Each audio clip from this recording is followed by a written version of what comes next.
Once upon a time, in San Francisco, California, lived a boy whose family traveled and worked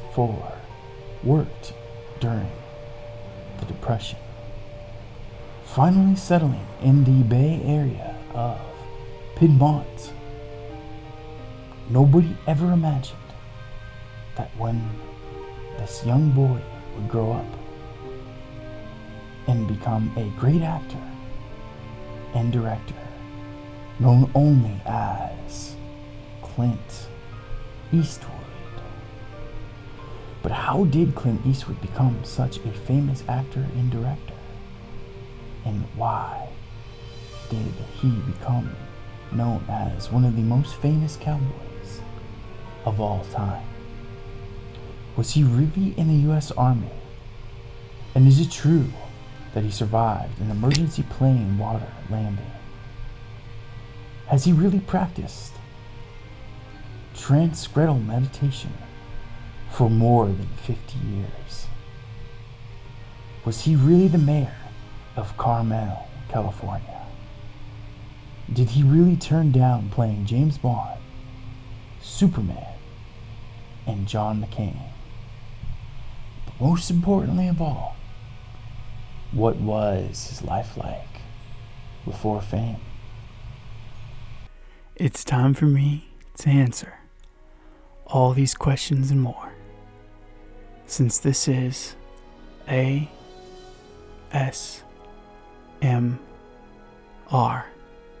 Aaron, back at it again with another daily video to help you relax.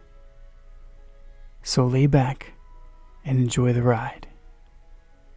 I hope this read helps you get you through your day, or even better, I hope this read helps you gently fall asleep. I can't wait to get started. This is the tale of Clint Eastwood.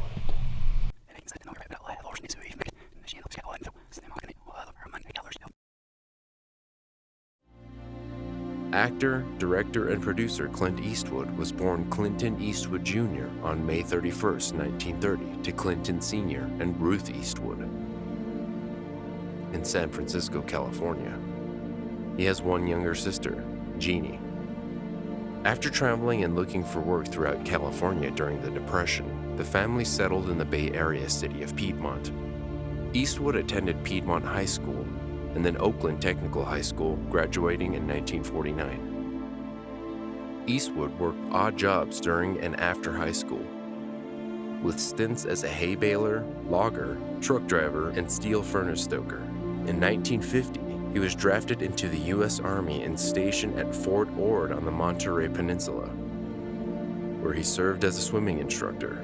After his discharge in 1953, Eastwood wound his way down to Los Angeles, where he took classes at Los Angeles City College and worked at a gas station. Tall and handsome, he landed a screen test with Universal and signed a contract despite minimal acting experience.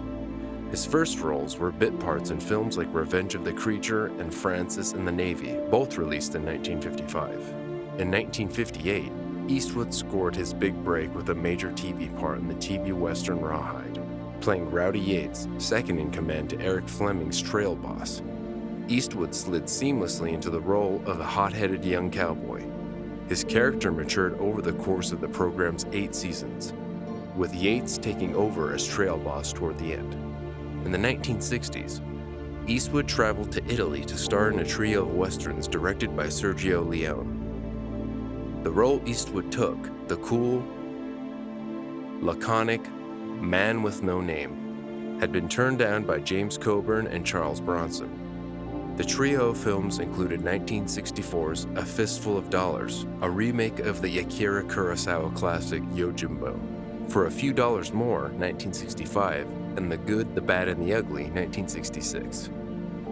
Nicknamed spaghetti westerns due to their Italian production, these films gained worldwide popularity and Eastwood became internationally known. Back in the United States, Eastwood set up his own production company, Malpaso, and again took on the role of a tough guy cowboy with Hang 'em High, 1968.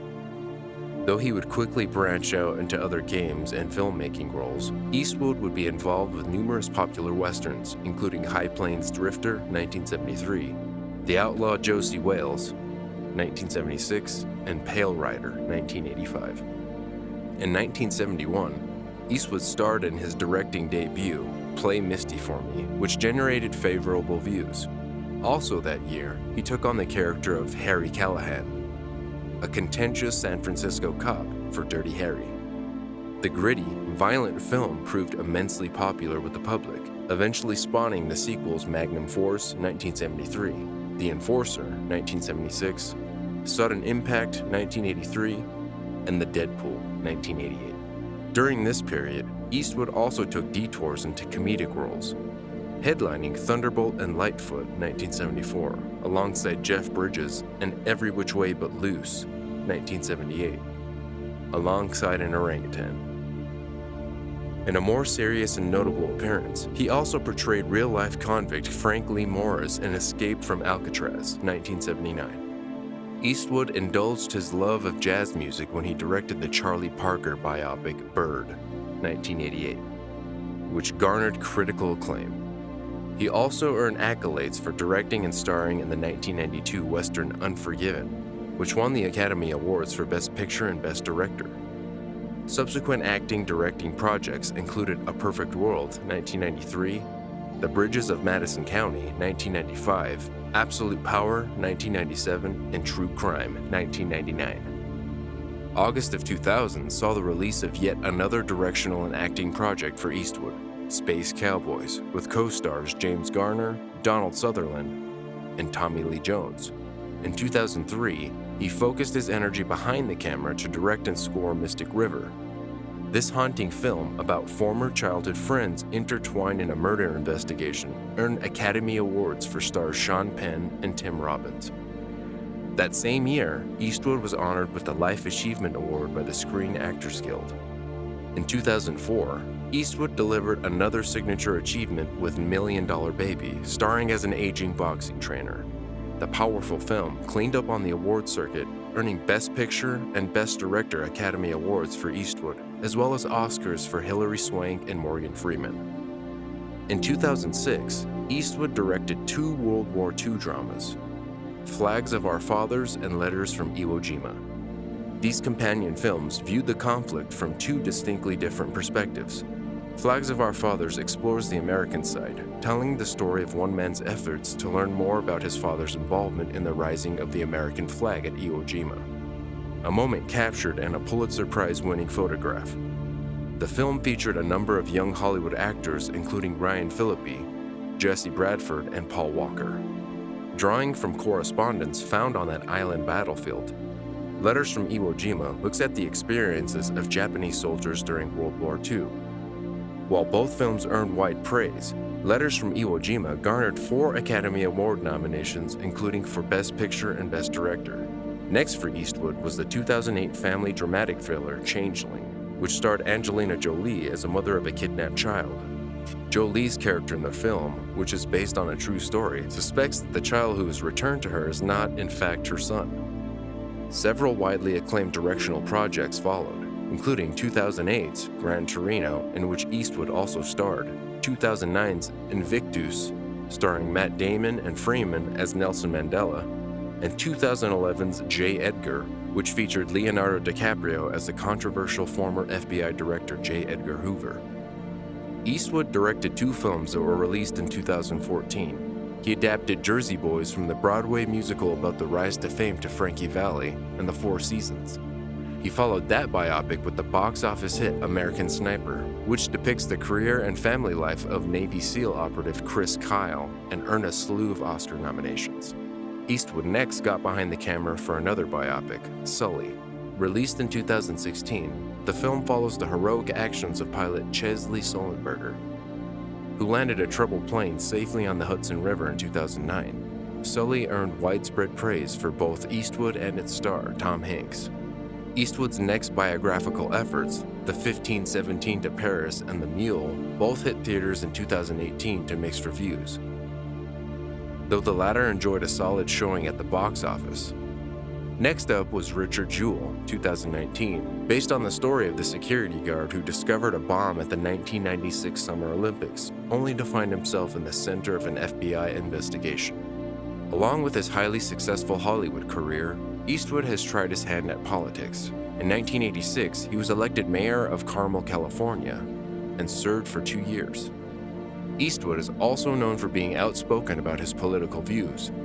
Although he registered as a Republican early in his career, he has embraced Democratic support of gun control laws and same-sex marriage, and in recent years has portrayed himself as libertarian. The actor made headlines when he spoke at the 2012 Republican National Convention in support of its candidate, former Massachusetts Governor Mitt Romney. During his narrative, Eastwood addressed an empty chair next to him, which seated an imaginary President Barack Obama, and said it was time for him to step aside. At one point during the unusual speech, Eastwood pretended that Obama was speaking to him. "What do you want me to tell Romney?" he asked the chair.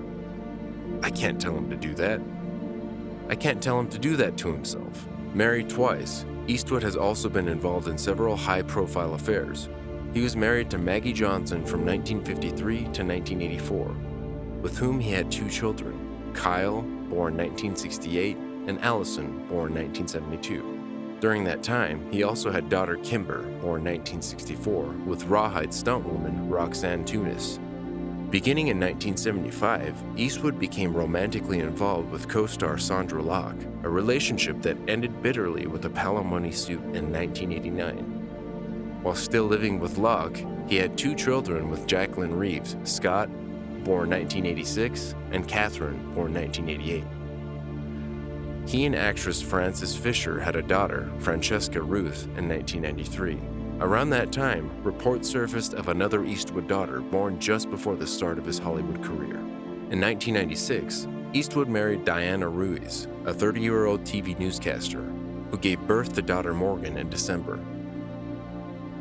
The couple separated in 2013, and their divorce was finalized in late 2014. A few months later, Eastwood went public with his new girlfriend, restaurant hostess Christina Sandera. After Sean Connery left the 007 franchise, Eastwood was offered the iconic role, but he declined. The president of Warner Brothers asked him to play Superman, but he declined that too. Francis Ford Coppola asked him to play Martin Sheen's character in Apocalypse Now, 1979, but he didn't want to go to the Philippines for 16 weeks. In 2013, Eastwood told GQ that he has been meditating twice a day for the last 40 years, explaining that, "I believe in whatever self-help you can give yourself, whether you believe in Buddha or whatever. I used to be much more of an agnostic. I'm not really a person of an organized religion, but I'm now much more tolerant of people who are religious because I can see why they got there. I can sympathize."